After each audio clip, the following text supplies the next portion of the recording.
The Edge. Hey, Lucas, how are you? I'm doing good. All right. Tell us a little bit about yourself and who you are and what your company's about and everything. Yep. So I'm Lucas Kincaid, and I'm the owner of Hunting on the Edge.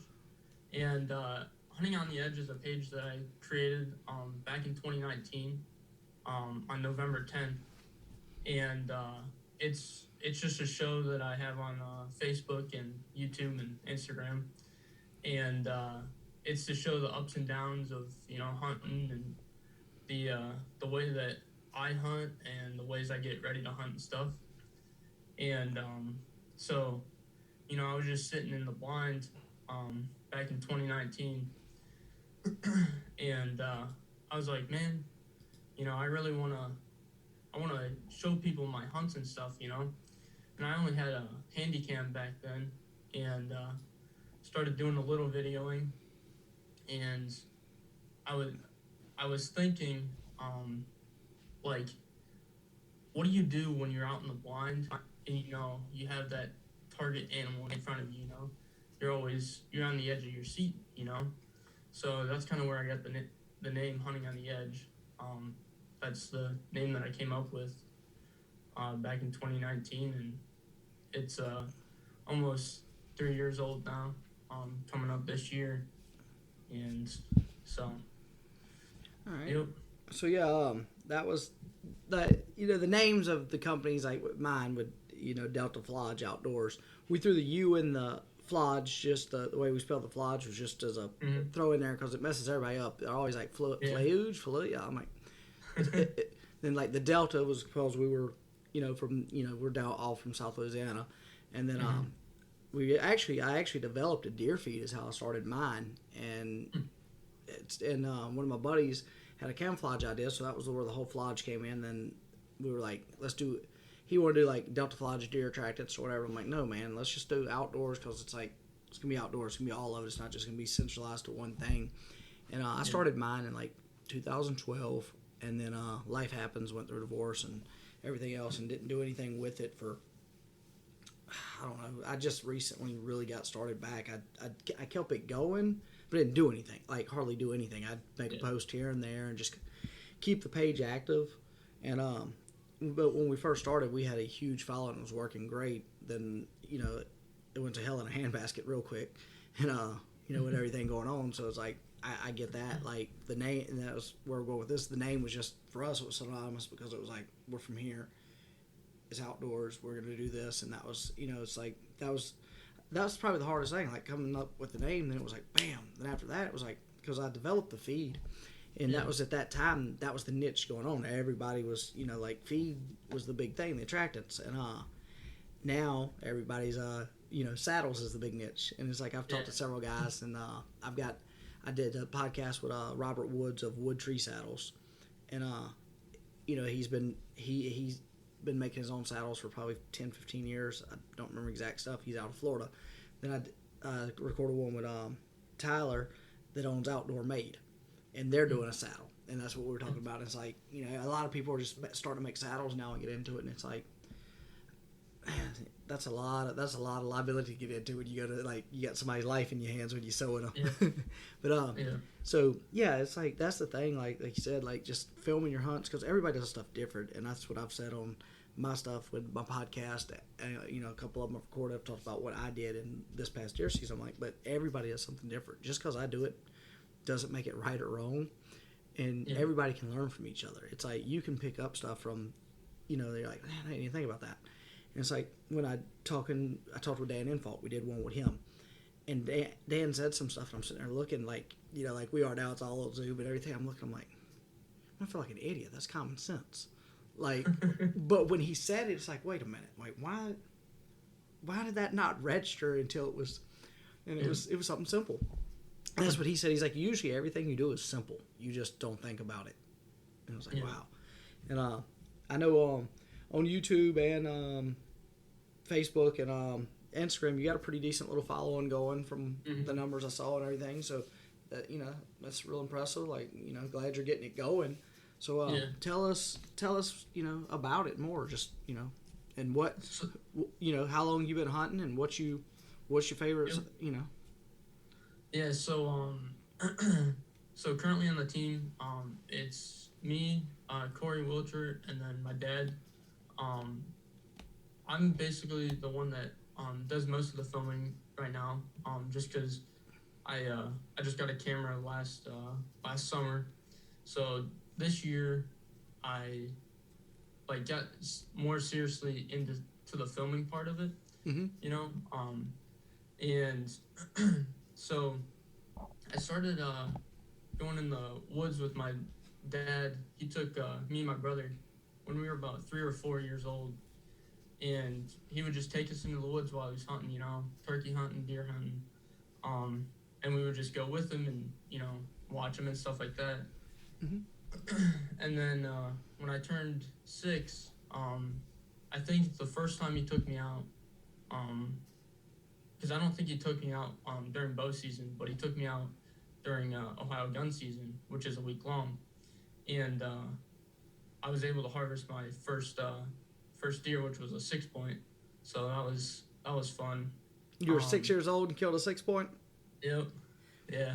That's It was he walked right down the trail toward us, and we were sitting in the tree stand, and shot him, and we actually saw him jump the fence, and he went into the cow pasture, and that's where he laid. But that was a really fun hunt and stuff, and then I've been addicted ever since. 12 years now. So that's well.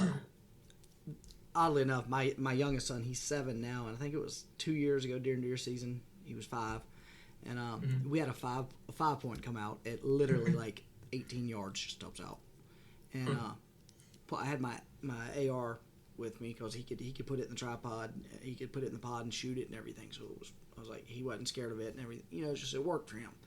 Mm-hmm. He knew how to shoot it and everything. And I was like, okay. He puts it on the deer, squeezes, and the gun just snaps. Deer kind of trots off. I'm looking, I'm thinking to myself, I was like, did I load the gun? Like, all this go through my head. Bad bullet of all things. And it was like, I figured he would have just been down because I was like, oh man, dude was. I think he was more excited about that than he'd have been if he killed it. Like he was just like, that was enough to have. Like he's made probably 7 or 8 sits with me, and he has seen deer every time. So he's been fortunate. Like my oldest son goes, and like we can hunt the same stand, like the same, like everything the same. My oldest son, I'm like, dude, you bad luck, man. Like we don't see nothing. And, like take my youngest one with me, and he's like his first ever hunt with me. We're sitting there, and he's like, Dad, there's a deer right there. I'm like, we're sitting in a ground blind. I'm like, I can't see a deer. And he's like, lean over here. I lean over towards him and like glance to the right. It was standing there where it was at. I couldn't see it from where I was at all. He's like, it's been there for like two or 3 minutes. I'm like, why are you just saying something? He's like, she's been staring at me. Like he got just like super still, and he's like, it was a doe. They was like locked eyes, and he's like, he wouldn't talk. And I'm like, then when she looked down and went to eat, he's like, there's a deer. What? And I was like, that explains why he got quiet. But that was his first ever hunt, so he was like hooked, like boom. Yeah. All it took was seeing that one, and he was good to go.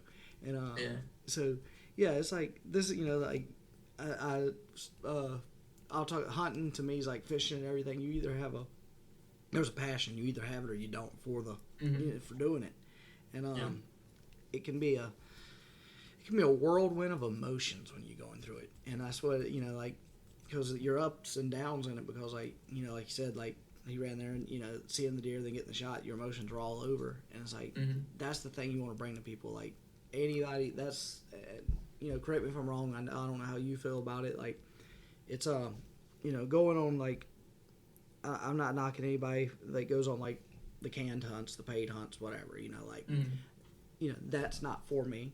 I've had plenty of opportunities at discounted prices, people inviting me to go and everything. It's like, it's not for me. Yeah. It's like, but it's like being able to just, like, it's not about the kill. It's about everything that goes into it to get there. If you want to just the kill, then that's one thing to do. But it's like, to me, it's the whole gist of, like you said, and I'm thinking that's kind of how you feel, like all the prep work you do, the understanding, the scouting and doing. And I think that's what you're wanting to bring forward in what you do, if I'm following correctly. Yep. So yeah, you this year, how's your hunting going to be since you're going to be starting college this year? Is it going to affect it much?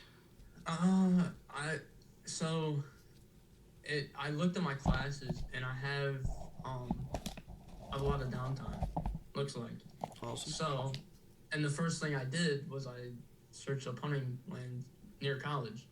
So that's what I did, and I was like, the one issue I was having was where am I going to store my crossbow, you know? And so I called up the one guy there. And he's like, well, he said the school police department can store it for you. I said, okay, that sounds good. Hey, So- that's pretty awesome. So they'll store it for me, and whenever I need it, I just check it out and check it back in. So That works. I mean, I'd have never even thought about like that process of it. I'd have been like, man, I'd have been like, I don't know what I'm gonna do. There were storage containers down from campus, so I would have just had to rent one of them. Yeah, yeah, that's pretty cool. So they got some decent places close to you.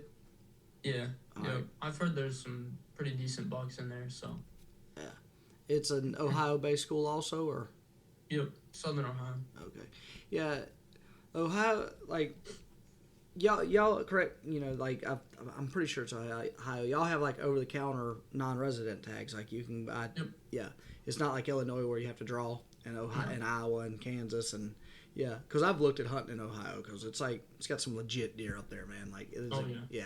You know, we have some good ones down here. Don't get me wrong, but it's not like the body size isn't what up there. You know it's just a different. It's just a different deer.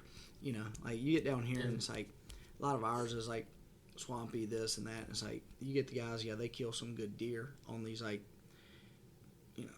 it's not you're not gonna go on public land and kill like really good deer every year, and like because they still have this real bad. A lot of guys have this bad habit of if it's brown us down or I'm gonna shoot it because the guy next to me will shoot it if it gets over there. Yeah. And it's like that's why you can't grow like hell growing big deer. It's like I hunt a bow only wildlife management, and it's surrounded by 3,000 acres of private land, and they feed year round, and it's like the deer go on their side and eat and come back over and lay up in the thicket on the wildlife managements. Yeah. I had a picture of a deer 2 years ago, 18 yards from my stand where I bow hunt, and I wasn't there. It was the middle of the week, and I would plan the trip, and I didn't make it. I get a picture because I had a camera up there, and it was a cell cam, and it sends me a picture, and I'm like, man, in the picture you can see the deer. I'm like, man, he's 18 to 20 inches, and it was a 10 point. Like he is just massive, huge. The guy that has the 3,000 acres, he calls me like the opening day of rifle season. Hey man, you up here? I'm like, yeah, I'm bow hunting. He's like, swing by the house when you're done. I'm like, all right. So I swing by, and oddly enough, we had the same last name. We don't know if we're kin, but we have the same last name. It's like, so Chris called me. He's like, hey, come by here. I get there. His daughter had shot. It was 24.25 inch 10 point. He's like, I'm pretty sure that's one you had on camera. I'm like, yeah. He's like, I wanted you to see it. He's like, and know that it's dead. Sorry, it's dead, but how big it really was. I'm like, dude, that dude is massive. He's like, think if you'd have killed. He's like, if you'd have got it pulled off and killed it on the wildlife management. He's like, man, I'd have wanted to fight you for killing it there because then everybody would have knew about it, and I'd have had to fight the same crap. Yeah. And I'm like, dude, that's awesome. He's like, don't tell nobody where we killed it. I was like, but yeah, it was like, but that place has really good deer killed on it, and you have a few others that have good deer killed on them. But our biggest problem is like several weeks ago at one of the wildlife management meetings, our old the guy that used to be in charge of our deer population and everything, he retired, and he built the herd up from like 300,000 to like right over 1 million. Right, he's been going for like 4 or 5 years. Right. Our herd's down to like 500,000, 600,000 again. Well, he goes to the meeting and he's telling the new biologist. He's like, he speaks at the meeting. He's the old biologist, and he's like, look, y'all need to change this. This is the problem. The new biologist actually looks at him in the middle of this like public meeting and was like, you need to sit down. You don't know what you're talking about. It is like, so it's like, no, like you've dwindled down what he built, and like right now, and it's like they're just starting to see some CWD here, which I mean, I think that's everywhere, and there's like Yeah. it's just gonna be there. Then the thing with that is like everybody's like you get these you gotta ban supplemental feeding. That doesn't help it. That doesn't affect it. Like Yeah. But we're gonna quit feeding bait over here, which I hunt mostly public land. I make it and sell it, but I hunt public land and don't hardly use it. I use it on our private property where my little boys hunt. But it's like we're gonna ban that, okay? But they can still eat the ryegrass and everything else you plant. What's the difference? Yeah. Exactly. You just can't have a pile.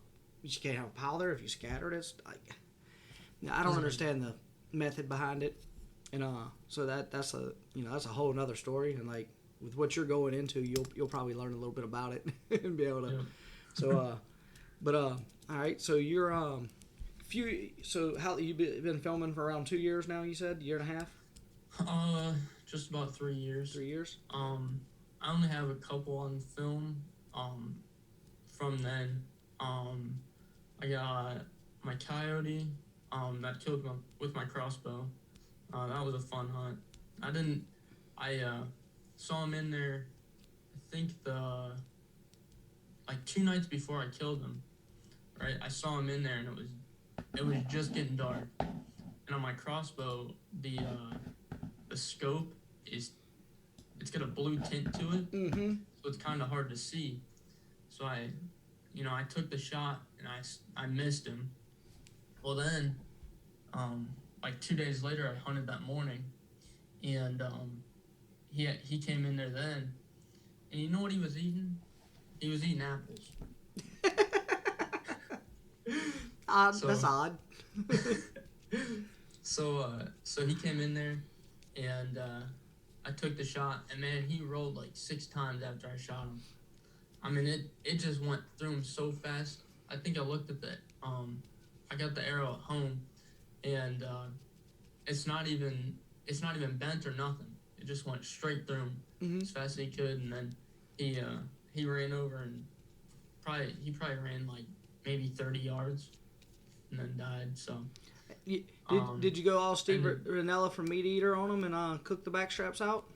No, I didn't.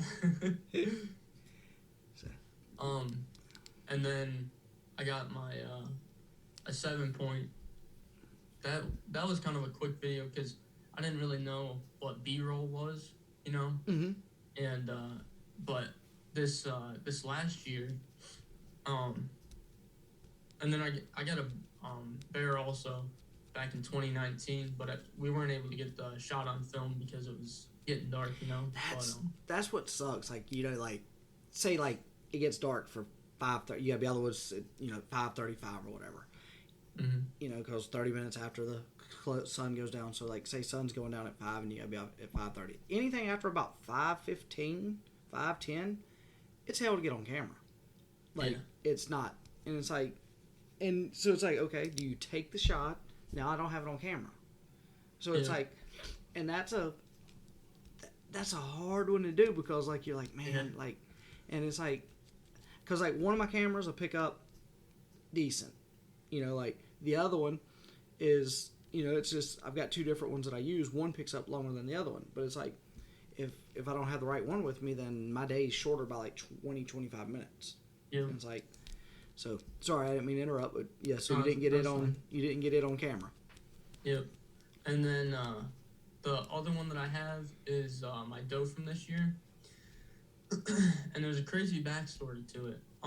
So I have hydrocephalus, which means we all have fluid around our brain, Yeah. I have too much. So I have a shunt, which is like a pump, and it pumps it down to my stomach.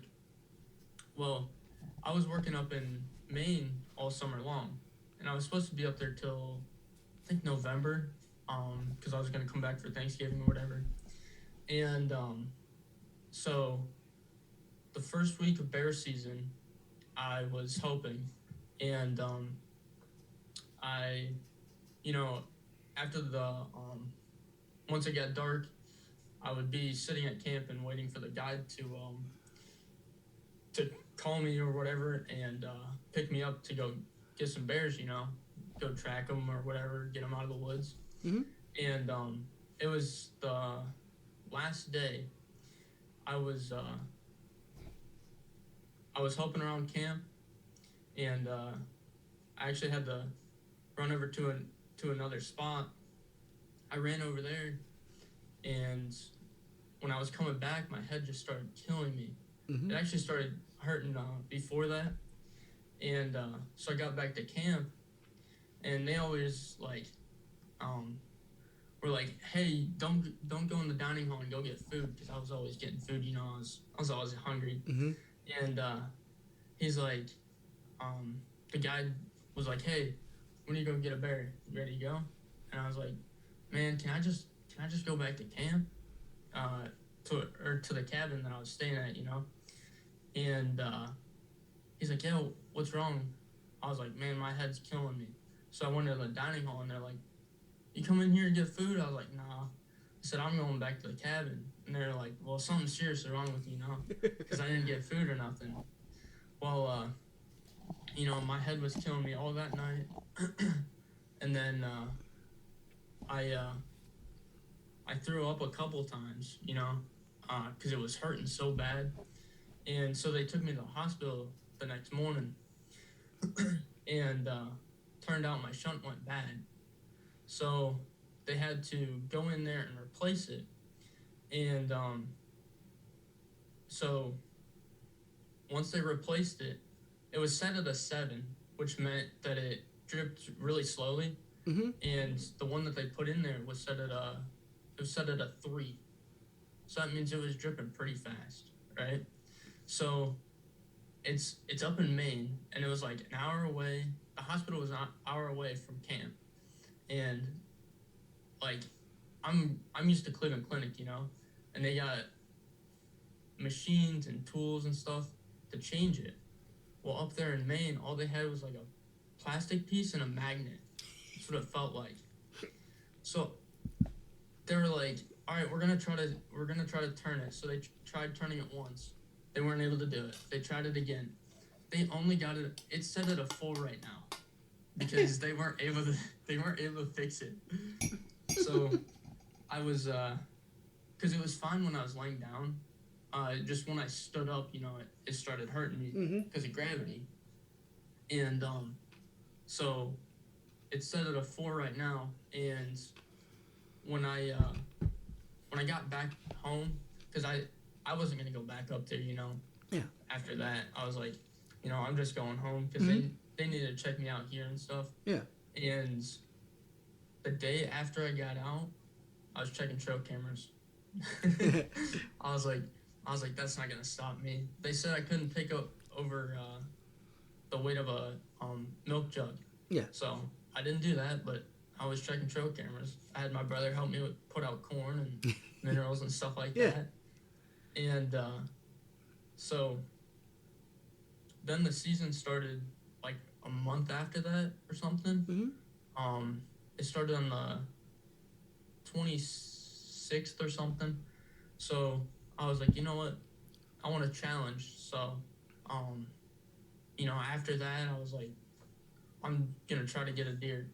So, I had this leafy suit from Quick Camo, and I was like, you know what? I want to try to hunt off the ground. So I was hunting on the right side of the field, and I hunted there one night and didn't see anything. Then didn't hunt the next day, and hunted again. And I saw a doe, but it was right before dark, and she spotted me or something. Mm-hmm. And she, I think she blew out of there or whatever. I was like, crap. I was like, what am I gonna do? And I was like, I'm gonna trick them. So what I did was I moved to the left side of the field, and I think there was probably seven deer that came out there, and I was able to get the biggest one, So that was really fun because I was hunting off the ground, Then your brother had to come drag her out because you couldn't lift anything. No, I was able to lift stuff after for that, but me, my dad and my dad and I, we had to load it up in the Rhino, and man, he said his back was killing him for 3 weeks after that one. That's But yeah, that was a really fun hunt because I was able to get out of my element because I'm usually hunting out of a ground blind. I hunt out of a tree stand sometimes, but I'm gonna start hunting off the ground, especially this year. Being at college and stuff on public land. So. yeah. See, I switched to saddle hunting. Mm-hmm. And because it's like I carried a climber all the time, and like or on our private property, I don't even hunt our private property. I just my wife's family has like 400 acres just out of Shreveport, Louisiana, and we hunt up there on it. But my boys have a 4x8 box stand I built them, and I hunt with them in it. Like I don't. The rest of the place, if I'm not with them in the stand, then I don't even hunt on that place. I drive over to the wildlife management that's right there, and so it's like I had carry a climber and everything, and it's like the main one I hunt where you park, and it's a 1.8 mile bicycle ride or walk to get back there to where you want to be. So when you shoot one back there, it's a workout. I killed a hog earlier this year.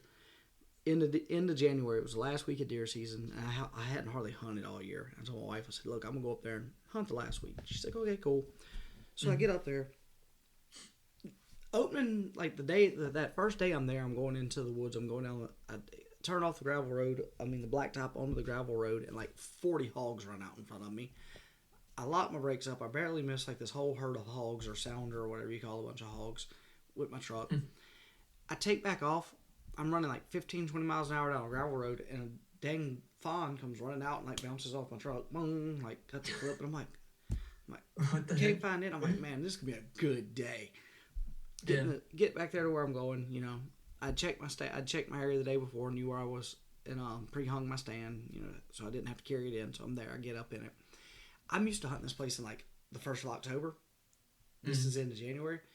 Well, you could see like 300 yards everywhere because there was no forage anywhere. Like everything's dead. Yeah. And that's not how that place usually is. So it affected me because I had never hunted it that late in the year. And I saw several deer. They were just not in bow range. So I'm like, well, crap. So get out of the stand, go back to the truck, check to make sure I couldn't find that little doe again because like she cut like 2 or 3 flips and everything. And it's like, as I walk back out to my truck, I can't find her. Her and her mom stop out, and you can see her like 50 yards down the road with her head all skin up. And I'm like, so, like, whatever. So I go back in. I'm going to scout this new area. Got my 22 rifle with me because you can squirrel and rabbit hunt at this time. So I'm like, and it's full of hogs. I know this. So I'm like, I'm going to carry my 22 rifle because, it'd be a little safe. I got more than one shot than I do with my bow, and like, so I had one earbud in my ear walking through here, walking down this trail, and I'm talking to my wife, and I round the corner, and there's this like huge hog looking at me. Well, I think it's a big boar because there was a sow and like 10 piglets running around. So I go to shoot it because it's looking at me, and the gun snaps. I don't have it loaded. I forgot to bolt. It's a bolt action 22. I had it unbolted, so I'm like, shit. So I bolt it, and he runs off. I'm like, well, there wasn't that chance. And he just loops and comes back out. I'm like, okay, so I shoot him. I'm shooting with like a 40 grain soft nose, like not even a hollow point, just like trash bullets. Dirt flies off of me. It's like it sounds it sounds like a poppet going off. The things you throw it pops like pow, because it's that little 22, like not a big, it's not shooting a hot load. It's like, and he flinches and like kicks and runs in the woods, comes back out on the trail. Bolt the gun, I shoot him again. He runs in the woods, goes back on the trail. I'm like, bolt the gun, shoot him again. The 4th time he does this, I'm hitting him every time, like dirt's flying off of him. To me, it's this big boar. My wife's like, she's listening. She's like, are you even hitting it? I'm like, yeah, I'm hitting it. Like, nothing's happening though. Like, other than he's getting angry. And he runs out, and I shoot him again, and he like falls down. He gets up and he falls down. And he gets up and he falls down. I'm like, okay, cool. I got him now. Turns around and faces me, so I shoot him in the head. Boom. Like, shot him like 6 times, 5 in the body, like once in the head. I get to it. It's like a 195, 200 to 210 pound sow. So I'm like, sweet. Then I'm like, how am I going to load this? I'm by myself. So like, I literally took back my truck. It was a trail that I wasn't supposed to, shouldn't have been down it with a vehicle, but I went down it. Mm-hmm. Took the ratchet straps and hooked like the bottom hooks inside the bed of my truck and ran them up and like hand crank up. And because I hooked the ratchet straps around like its head and its butt, and I'd ratchet up, then I'd ratchet up. I finally got it where I could roll it up in there, and I'm like, man, I was wore out. Because it was like, I was like, I'm glad it's like 35 degrees because this is killing me.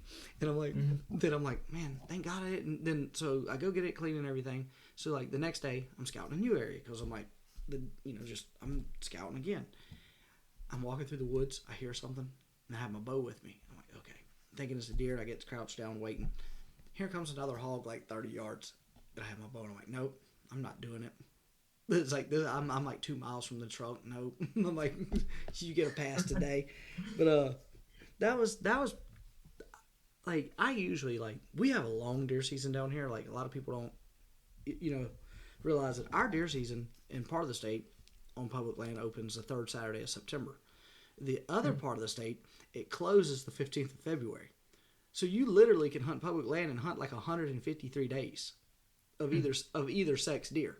So it's like, so usually, ours. Go ahead. Ours ends like February 9th and opens like September like 26th or something. So y'all got a long one. Yeah. Yeah. So. And that's us. And it's like, I usually, like, this year I've literally only hunted like 12 days during that total thing. Mm-hmm. Usually I have like, by the end of October I've already hunted like 15 to 25 days. This year I just didn't get to hunt. We had so much going on. It's like I had I wore glasses and contacts my whole life. I had LASIK done opening weekend of bow season. Like, bow season opened on like Friday or whatever. That Thursday I had LASIK, and I'm like, can I shoot my bow? And they're like, you can't jar anything. I'm like, I'm not shooting a gun. I'm shooting a bow. They're like, no. I'm like, can I go fishing? They're like, yeah, you can fish. I'm like, in my boat? No, I'm like, in my boat? They're like, no, from like land. I'm like, for how long?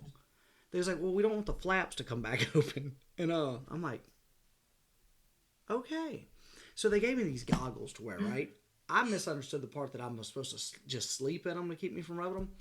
You sleep in them like the first 3 nights? No, I wore these like clear ski goggles like 72 hours everywhere I went. Like people are like, man, what's going on? I'm like, I had LASIK. And they're like, okay, cool.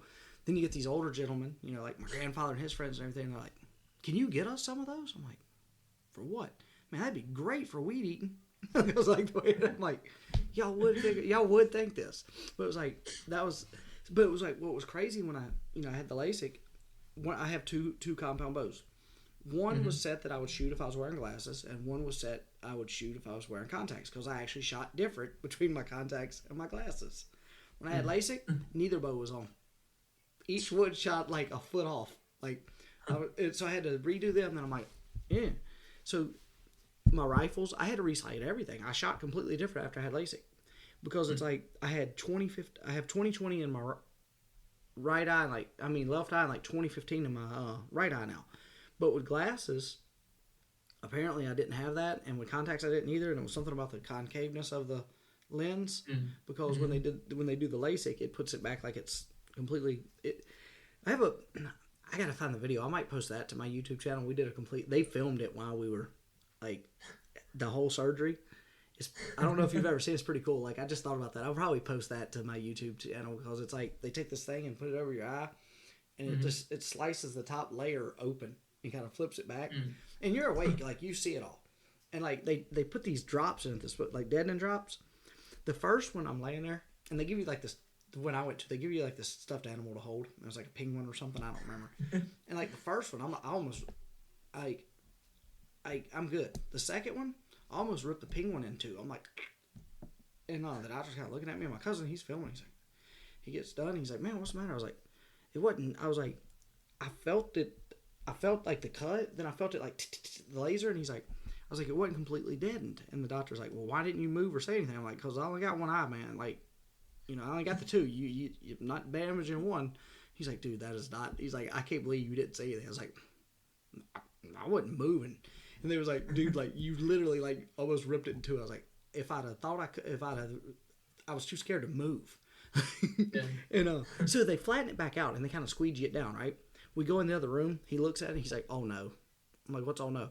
There's a fuzz under the flap. We got to open it back up. I'm like, you're joking, right? And he's like, I'm serious. I'm like, So we go in there and they put what it does. This thing is like it suction cups down. It's like, and then this blade comes across, and it's like, it like, and they cast it to like this like 60-inch TV, so you could like they could see what they're doing. So like my cousin's over here with his cell phone, like to the TV, and I didn't know he's doing it.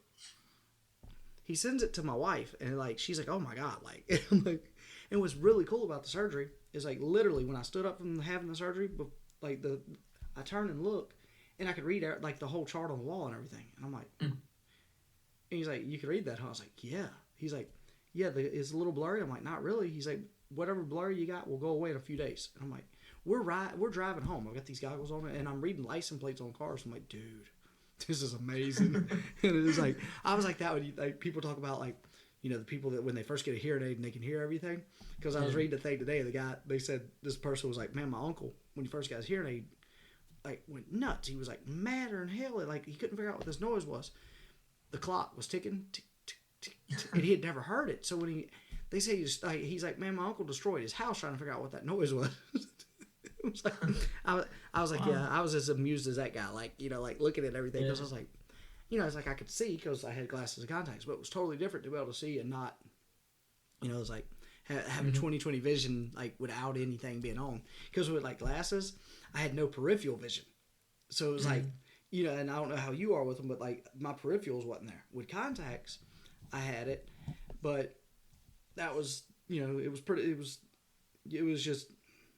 It's just different having it where you don't have to wear them. And I was like, but like I said, it affected the way both my bows shot. I was like, how does this even?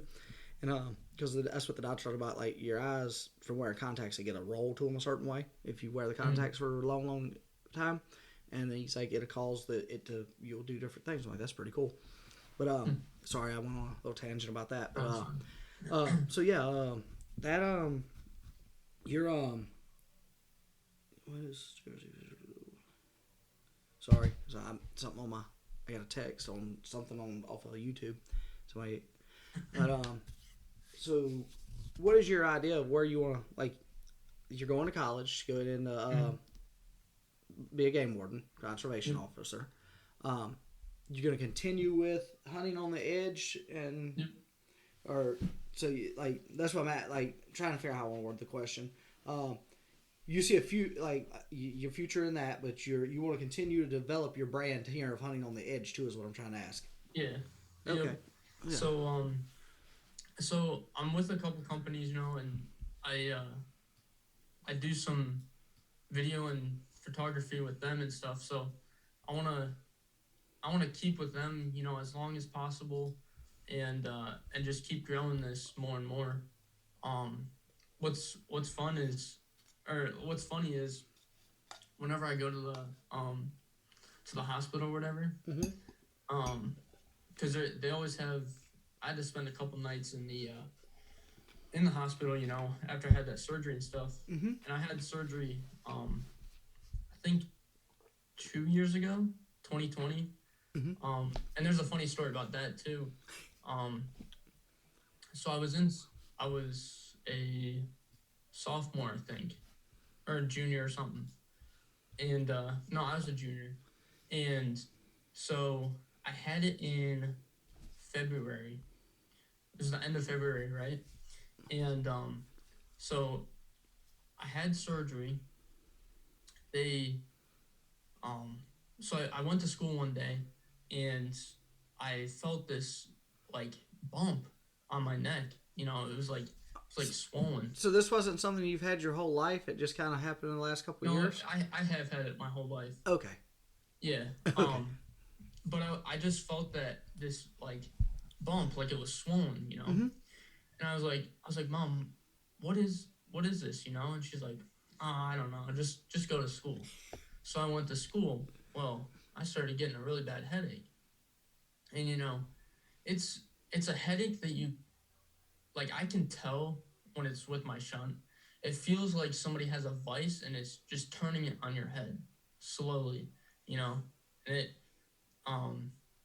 so I went to school, and I started getting headaches. Well, I called my mom, and I think she was off that day, and So she took me to the urgent care, and they took me back for X-rays or something like that, and they're like, "Oh yeah, so his the tube for his shunt, yeah, that broke in his neck." Uh, so they told me that when I was in the room, no faster than she got that out of her mouth. The guy with the IV came in and like started, getting that IV in. Mm-hmm. He was in there super quick. I'm like, man, like, and so they took me by ambulance to uh to the hospital. I had surgery and stuff. And they're gonna replace the whole thing, the shunt and the tube. But the shunt was it started um like my skull started growing over it, Yeah. so they didn't want to chisel it out, so they just replaced the tube. So we were like, okay. So I stayed at my grandparents for like 2 weeks because they said I had to be off for 2 weeks. And every time I stood up for like over 15 minutes, um, my head would start hurting, which told them that it's draining too fast because when I'm laying down, it's fine, but with the gravity, it um it started making my head hurt because I didn't have enough fluid up there. So I went back to them, and they're like, "Oh, well, we'll see if the shunt is bad." They're like, "Oh, yep, the shunt's bad." So I had two surgeries in like 3 weeks. Okay, so this is like at the beginning of COVID, and um, so um, I I was getting ready to go back to school because I was off for another 2 weeks or Mm-hmm. another week or something like that, and it was Sunday, and I was about to go back to school, and my mom comes over to my grandparents, and she's like, "Oh yeah, so there's this thing called COVID, and yeah, they canceled school, so I was off for like 4 weeks probably, right? Mm-hmm.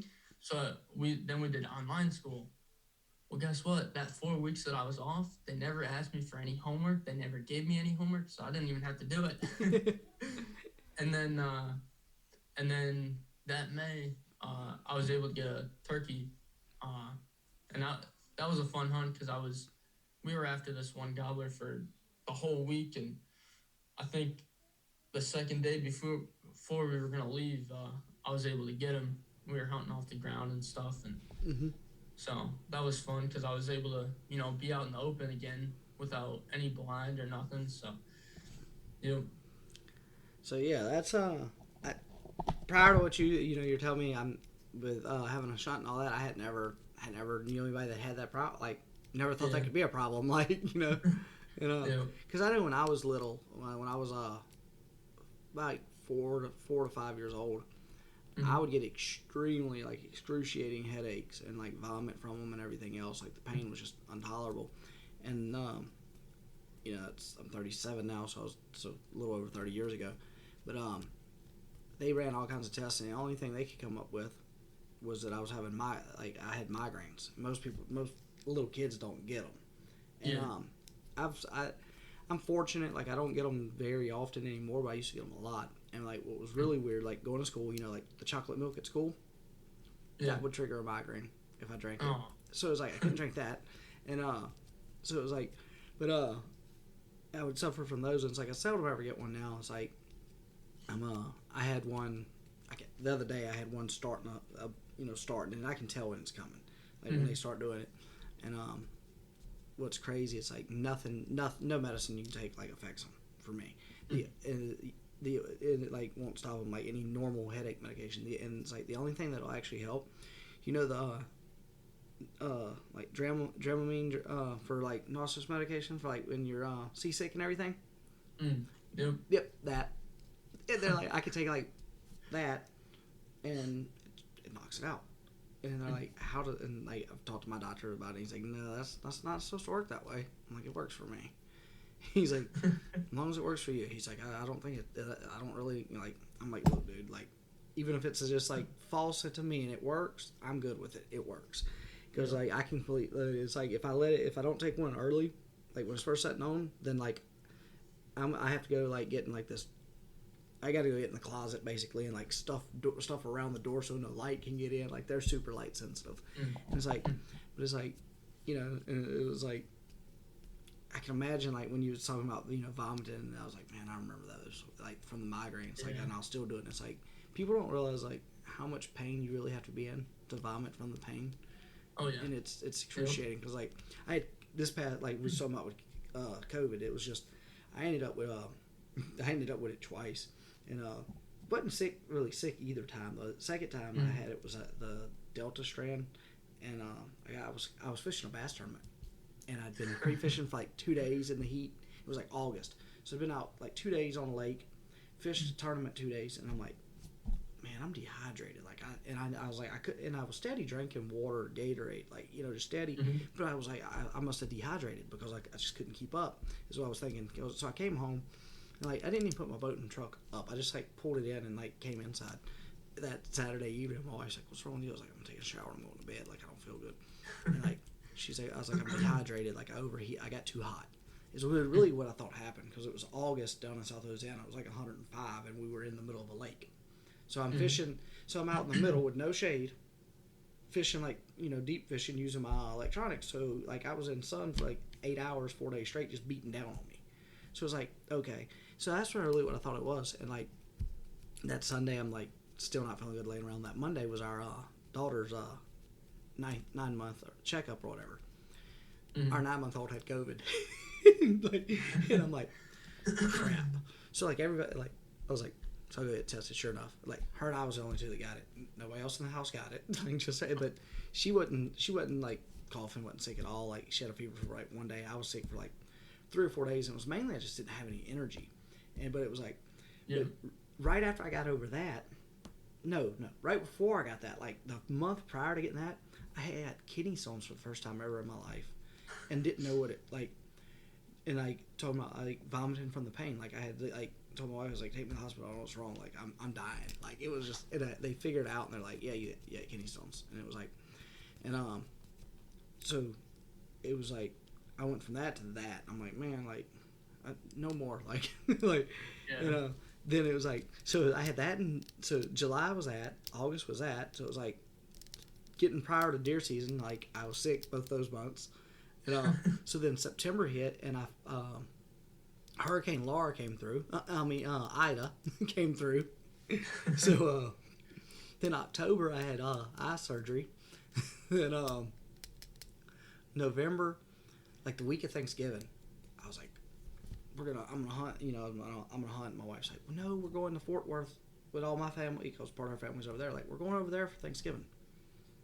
Like that whole week, my cameras are steady, just sending me pictures. Most active week I had the entire season, and I'm sitting at Thanksgiving with like all the in-laws, and I'm like, man, I love y'all, but this is just no. So so the week after, I was like, oh. I was like, I'll be able to hunt a couple days.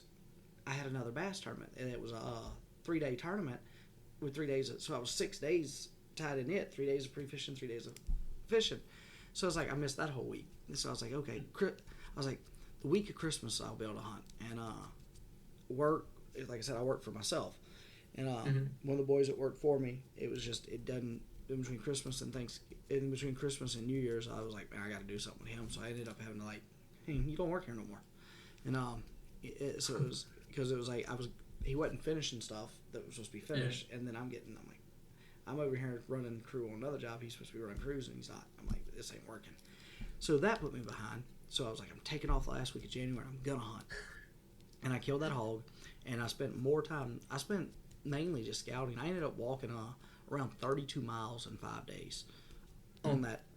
Wildlife management I was hunting, and I put all the principles that like Dan Infalt talks about into place, and was like I learned more. And it's like I use HuntWise to and that app, like a lot of people use OnX and everything. I use HuntWise. I've had HuntWise since it was like first came out in I got it on an iPhone 3. So like I've been with them like their prices went up. I'm still grandfathered into the original price.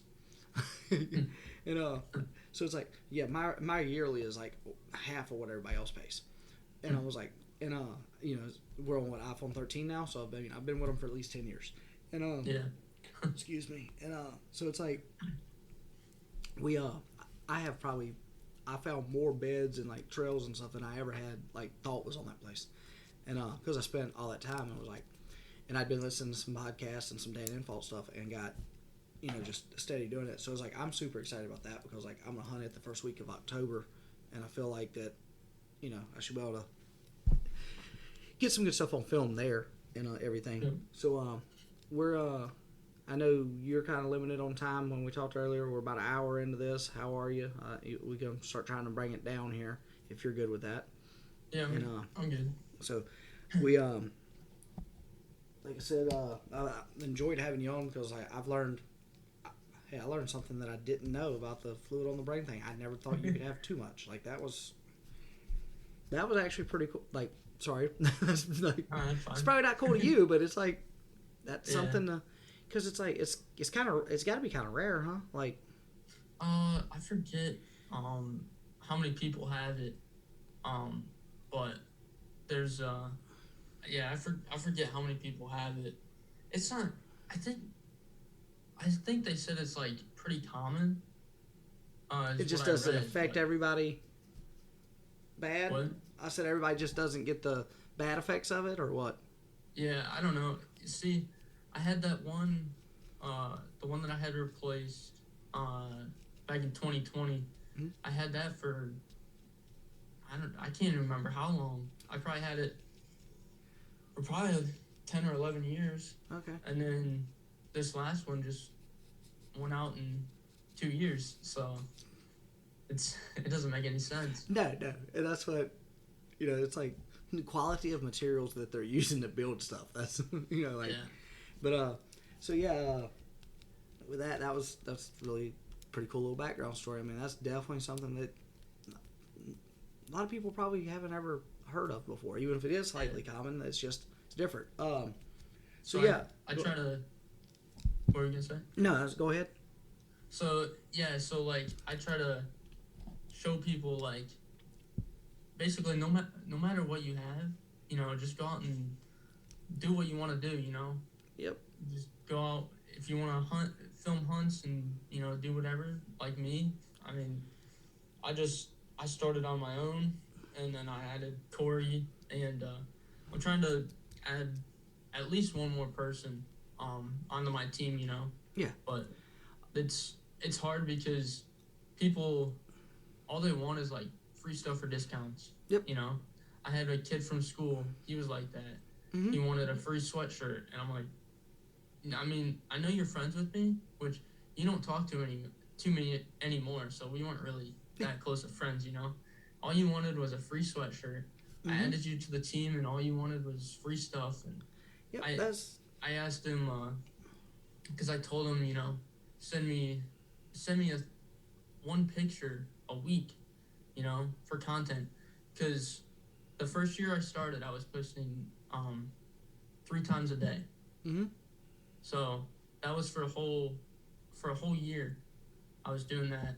Now I've switched over to 2 times a day since last summer. But I mean that's a lot of content for me, Oh yeah. And it's tough because my cousin runs Rack Junkies and the Hunting News and the Sportsman Party.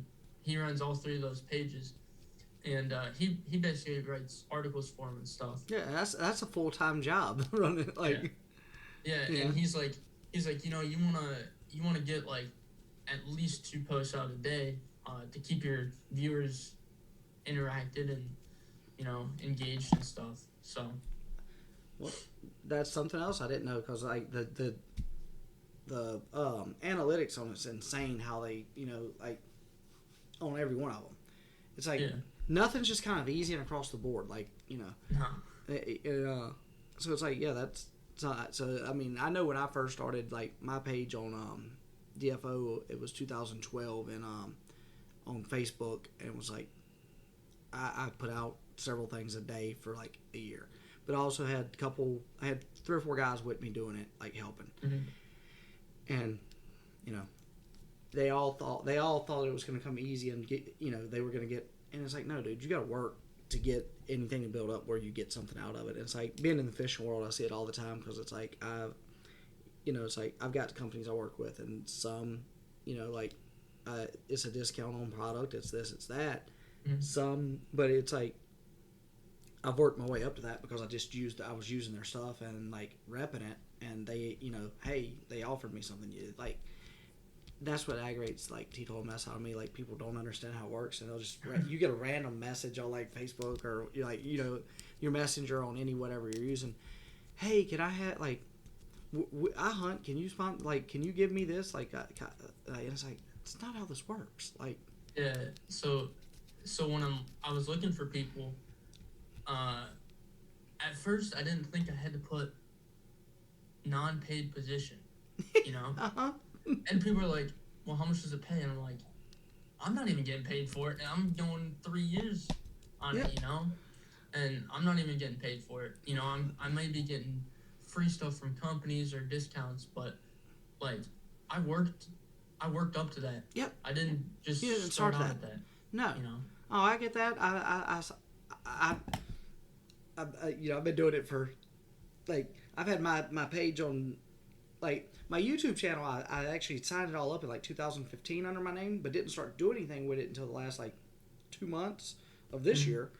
I put some videos out here and there, but it was because I was like, you know what, I'm gonna go on and tie it up under my name. I did the same thing with TikTok and Twitter and all that, and I don't use them as much as I should. But I was like, I'm gonna tie my name up where somebody can't go in there and use my name, you know, because you know how that happens too. So I that's why like my YouTube channel, it says it's been around since like March of 15 or whatever. It has, but it was never active. It never until I think 3 years ago I threw like 2 or 3 videos on it, just, you know, little shorts or whatever, and then I stopped until March of this year. But it was like, but you know, on everything that somebody can message you through, I've gotten message like wanting free stuff, and it's like. And it's like, you know, it's like the 2 guys, like if the saddle video, the guy doing the saddle is Ty. I honestly just met Ty. Like I actually, it was kind of funny. Like I thought that was the first, like we met like not too long before this. No, we got to talking. He actually used to work for one of my other buddies, and we knew each other from like 2011 or 12 when I first started doing everything, and didn't know it until we got talking. And one of our other friends actually was like, "Hey, Brant, that's the guy running the camera, and does our edit, and like he does our editing when we send him stuff. A lot of times I'll just like film something and throw it out on like, you know, like shorts or whatever, and I don't worry about editing. Like that that saddle video is like 17 minutes, I think, of video that we put out. It was like 2 hours of filming to get that. You know, it's like, and like, you know. The jambalaya video I threw together, like that was like 15 and 20 second videos I took with my cell phone and sent it to him. It was like 20 of them. He's like, give me a little bit of time. He's like, I'll need a day or two. And he sends it back like 2 hours later. He's like, hey, got it like this. And I was like, cool, works. But I've set it up on YouTube where he can put the stuff in, you know, like, you know, he can do certain things for me and everything. And it's like, but him and Brant and Ty, you know, they're the type that just, they're in it. You know, because they enjoy hunting and they do, and it's like they don't expect, and it's like they know that it's not, you know, they understand the process of what, you know, like we do. Yeah. But that's why they're with me and do. And it's like, then I've got another buddy, Steven, that he was one of the original guys with me. He was one that come up with the flodge part of the name. And we still talk daily, and he's, you know, he sends me stuff here and there, and like he's a crane operator now. So he's always on turnarounds and everything else. He's like, him and I are actually supposed to be going to Missouri to hunt this year together on public land. And so it's like he's got back into it and everything, but he was always with me. He would always, even when I wasn't doing anything, he'd text, like we'd talk to me like, hey, you know, when are we gonna do this, when are we gonna do that? I'm like, I don't know, man. Like, and it's like when it kicked back off, I texted him, I was like, you ready? He's like, heck yeah. He's like, when are you gonna have me in as a guest on the podcast? I'm like, I mean, you really can't be a guest, Steven. He's like, why can't I be a guest? I'm like, because you kind of been around since day one, so you just like a co-host if you're here. You're not a guest. He's like, oh, well, that works.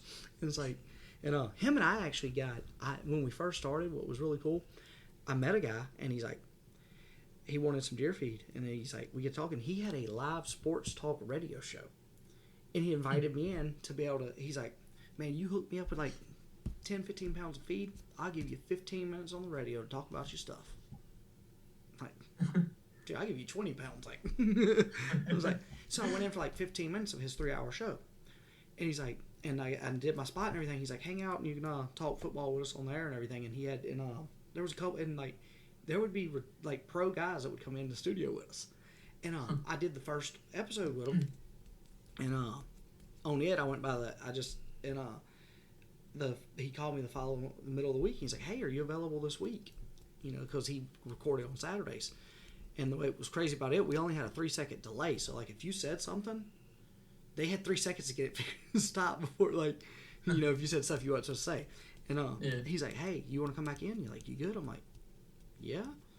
He's like, well, I mean, I had some really good ratings with you on.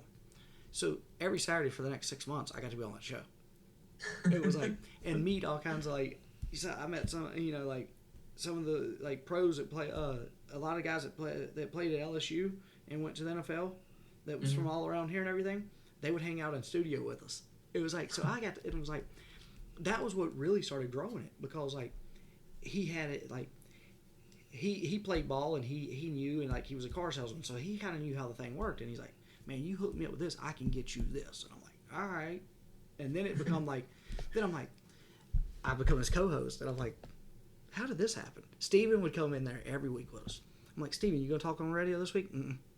I'm like, so like, he was wanting to build a podcast. So you gonna be able to talk on the podcast? He's like, well, yeah, it's not the radio. I'm like, boy, it's the same concept. He's like, no, it's just me and you talking. Like, I'm like, same thing with the radio. He's like, no. He's like, there was like, it's the radio. And I'm like, okay, so as long as we're not publishing it, you're okay. He's like, yeah. I'm like, you do know we're publishing this.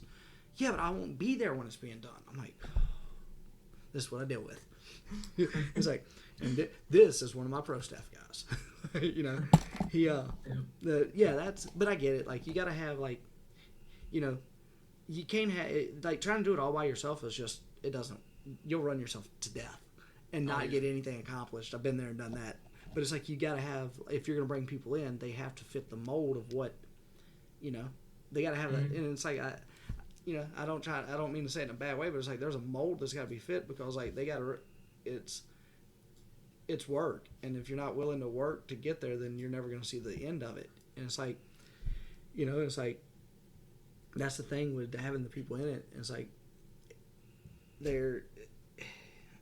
I'm trying to figure out how I want to word it, and it's like, you understand what I'm trying to say, though. Like, they all stand, the most of them, for every 10 people, 8 or 9 of them are standing there with their hand out. Like, and I'm not trying to be a prick when I say that, but like, for every 10 people that you talk to about it, there's only 1 or 2 that's actually worth having, that are going to, benefit you. Yeah. And like, for me, so I've put 2 posts out saying that I'm looking for somebody, Yeah, I saw that. One was I forget how many, like a couple months ago, and then I just created a new one because I got some pictures while we were turkey hunting last weekend, and I used one of those pictures, and I'll have people on there, and like they either, like, they don't have a camera, I kind of need them to have a camera and like at least some, filming experience or something. And I don't want to sound mean, but like, I kind of want someone younger, around my age, so that like, they kind of understand, technology more, and like understand kind of like me more. Like, if you're around my age, you'll understand. Oh, I get that. That's kind of like who I'm looking for. Oh yeah. It's like, the group with me, we're all within like 5, 6 years of age. Mm-hmm. So it's like, we all understand there. It's like, because it's like, yeah, don't get me wrong. I know some, older guys that can run cameras and do great. Yeah. But they're few and far between, because the technology, and it's like, hell, it's like the other day with one of my cameras, Brand had my camera filming some stuff, and I reached there and touched the screen and started doing something. He's like, wait, this thing's touchscreen?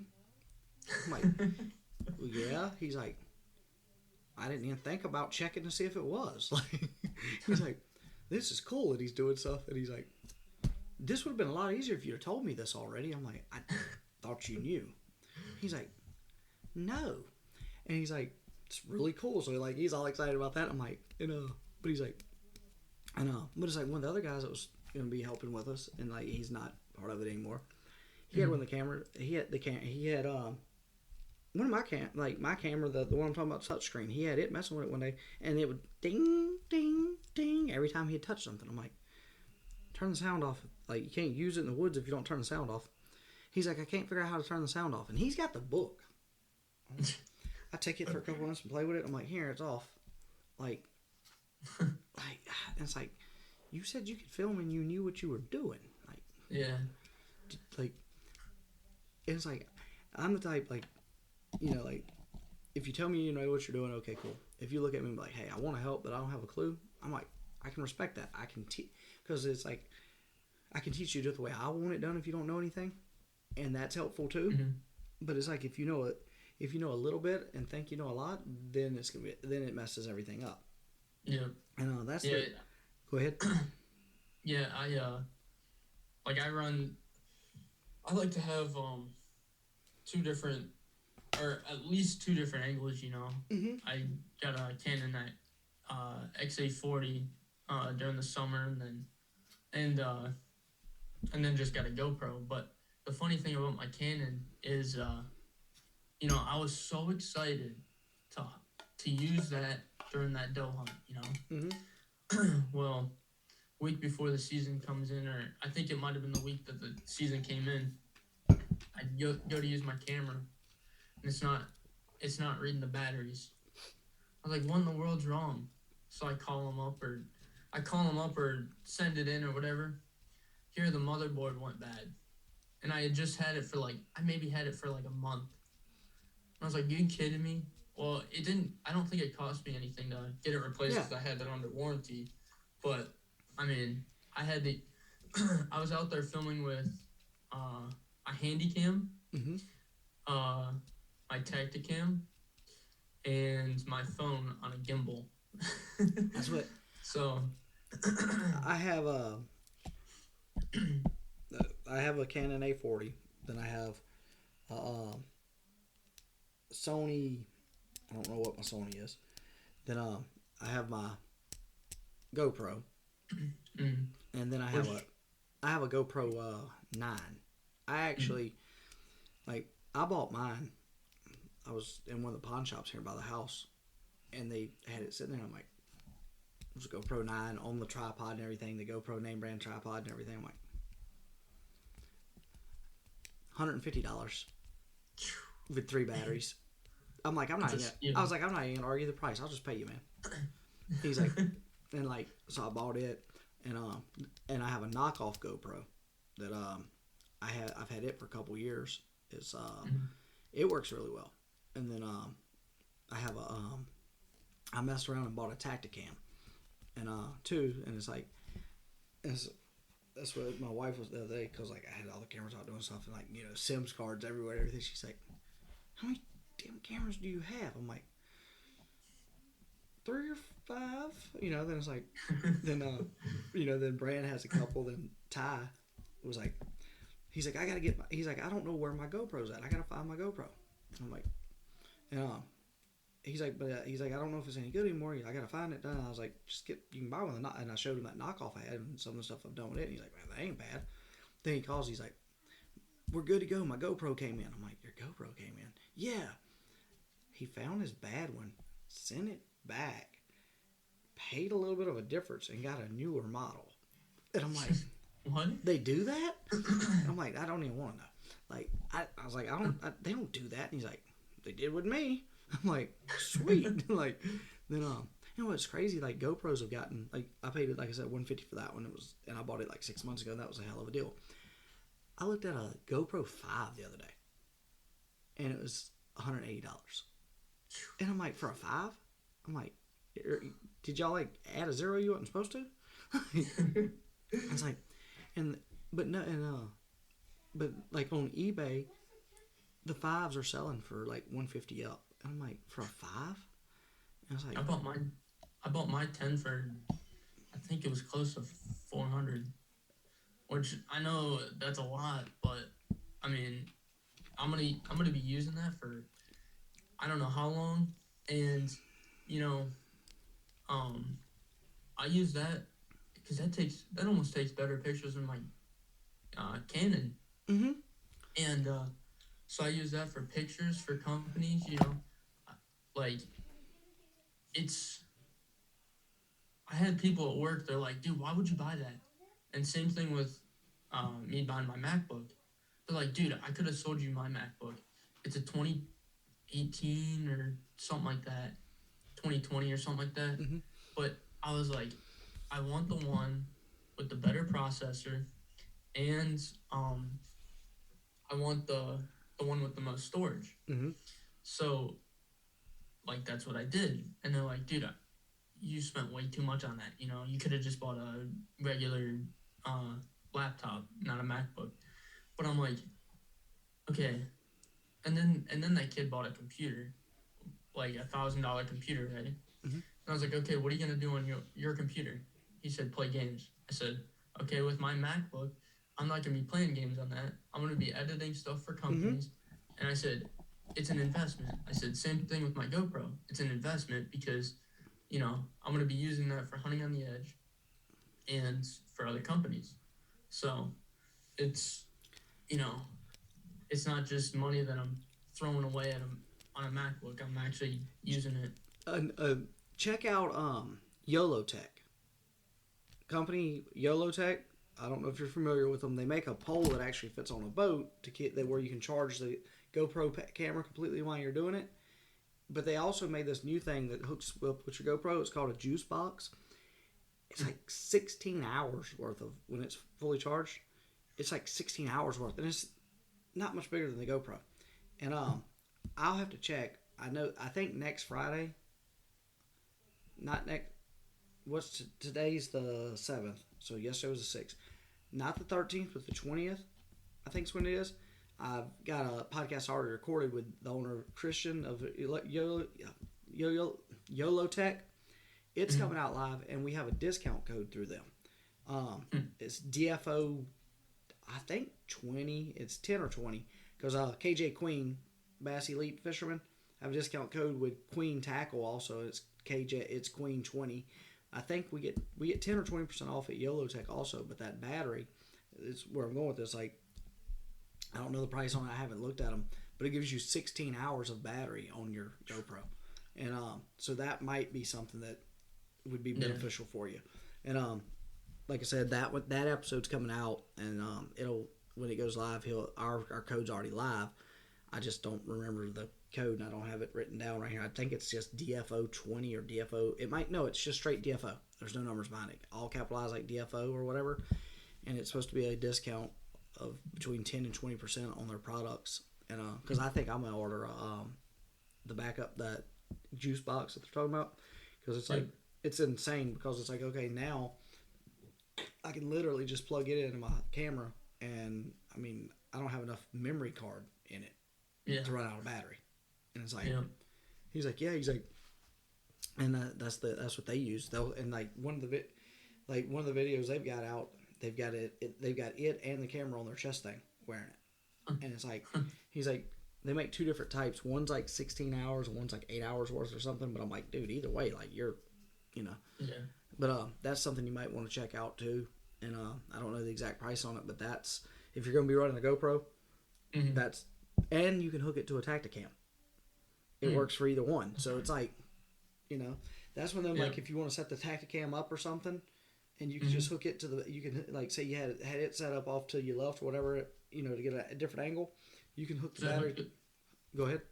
Does it hook up with a USB? And then, Yeah, I believe it's a USB and just plugs in, sort of like a battery charger for a phone or whatever. But it's specifically designed for the GoPro and Tacticam setup, and so it's pretty cool. And they've got some really cool products and to check out, like that. A lot of people were started for the fishing world, and but it's like I use it over in the hunting world because it's the same thing. Like it's like it's universal. And what's cool about theirs that I was talking about that hooks up in the boat. Your where you put your light in the back of your boat for the when you're running it at night or in the dark, it hooks in that hole, and it makes the juice go. Then you just got a wire off of it. You plug it into your camera because it automatically hooks up to the two your prong sticking up. It hooks up just like the light. So it's juiced. It's got a 12-volt power to it from your battery. It's hooked to that, and it just runs off your boat battery. And it gives you if you hook a Tacticam to it or a GoPro, because it sets up on this pole, it gives you like a 360-degree view, like a back view of your boat from the back. A lot of guys will put one in the back and the front and have a 360-degree thing around their boat while they're filming.